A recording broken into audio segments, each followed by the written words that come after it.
In parts 1 and 2 of Fight for Your Life, an experiment in self-defense on an airplane, we learn what is suspicious behavior in an airport, self-defense on the airplane when you're the hostage and when someone else is the target.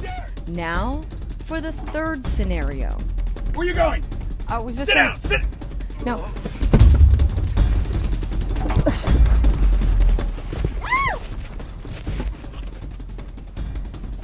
How many times did I just get stabbed? So the knife is coming in overhead. She punches, pushes the hand down along the side, and immediately starts counter-striking. Kicks, knees, everything is in one spot. She'll bring the weapon in front and drive it down. Oh, that's it. Well, you're exactly right, because I'm going to take the fingers and I'm going to basically reach around to touch. Oh. So I reach down. Yep, that works. You feel your fingers kind of start to open up just a little bit? Yes. So I can peel in and remove the knife at that point.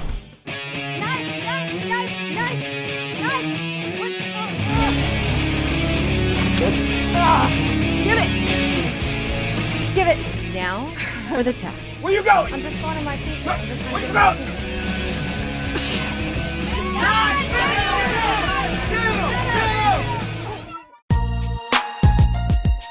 In scenario 4, the immediate threat is in the aisle. I hardly knew where to start. It's such a small space. Did you ever catch a baseball? A grounder? Yes. Okay, hands out in front, elbows in, right? That's the basic premise for the defense. If they're walking by and I'm making the defense, I'm coming up and I'm grabbing the wrist and the barrel and bringing my elbows in and I'm driving back towards them. And then I'm hitting them with the weapon, driving them into the seat. Keep going, Keep going. Okay.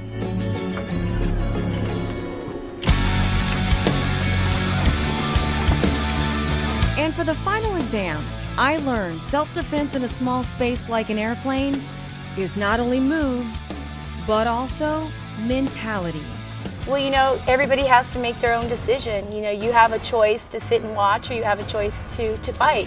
And if you choose to fight, you need to do it 100%. And you need to do it effectively. Knowing that we can work together and accomplish the goal, getting that terrorist or somebody else down and out of the way. It's all a matter of safety, of trying to get that person down, you know, because you don't want them to get to the cockpit. The days of just hoping that somebody will intervene are over, especially after 9/11. If there's an incident occurring in the front of the plane, is there a possibility that there are 2 or 3 other individuals on board and something's going to occur in the rear of the plane, or someone's going to try to rush the cockpit or something along those lines? So you really have to be aware of everything that's going on in that entire fuselage. Observing for a 3rd or 4th or 5th, even 6th terrorist. Doing self-defense for the purpose of preventing bodily harm or death to you or others, then it's appropriate for you to take some type of action to defend yourself and neutralize that threat.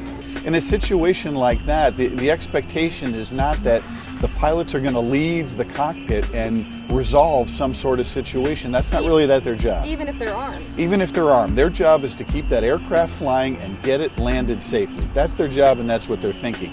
They have to rely on, if there's air marshals on board, then that's going to be the #1 threat mitigator. But if there's not and there's no one else armed on board, then it's going to be up to the passengers. Nobody get out of your seat!